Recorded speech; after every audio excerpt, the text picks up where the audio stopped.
Всем привет на канале Стройвагон ТВ. Для того, чтобы насладиться теплом и уютом и избежать излишнего задымления камина, необходимо соблюдать определенные правила. Правила эти довольно просты, но обязательны для выполнения, так как от этого зависят такие важные параметры, как уют проживания в доме, излишняя задымленность камина, а также, что немаловажно, его пожарная безопасность. Перед каждой топкой следует очищать от золы в обязательном порядке колосниковую решетку для того, чтобы обеспечить быстрое прохождение воздуха к горящему топливу.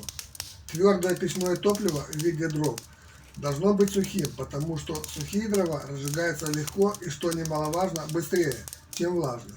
По возможности нужно избежать использования сырых дров, так как при их сжигании образуется сажа в значительном количестве, а также сырые дрова не дают такую же высокую температуру горения, как и сухие той же породы.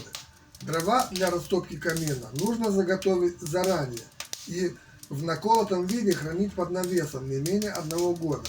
Желательно, чтобы поленья наколотых дров были одинаковой толщины и длины и из одной породы деревьев.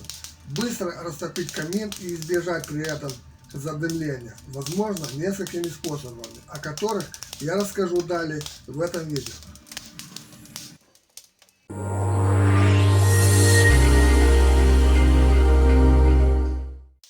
Итак, быстро растопить камин можно двумя способами. Первый. Для этого надо уложить на колосниковую решетку сначала щепки, бересту, мелкие сухие дрова и поджечь их. Затем, когда топка разгорится, загрузить дрова и закрыть топочную дверцу, но при этом оставить открытой поддувальню.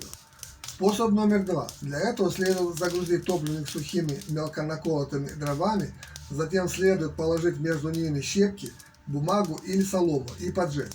Когда топка разгорится, следует закрыть топочную дверцу, но при этом следует открыть поддувальную.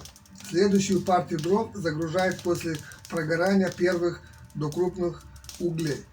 Тягу в печи регулируют поддувальной дверкой, а также задвижкой или вьюшкой. Как вы успели заметить, правила растопки камина довольно просты в исполнении, независимо от вида используемого печного топлива. Поэтому для того, чтобы насладиться теплом и уютом в доме и избежать излишнего задымления камина, а также потерь тепла, необходимо соблюдать эти простые правила, которые я вам рассказал. На этом все. Всем спасибо за внимание. Жду, как всегда, ваших комментов под этим видео. Хочу напомнить вам, что более подробную информацию вы найдете на страницах сайта стройвагон.ру. Тем, кто смотрит наш канал впервые, просим оформить подписку на новые обновления нашего канала. Думаю, что очень скоро встретимся опять в новом выпуске. Ставим лайки, комментируем это видео, распространяем это видео и оформляем подписку.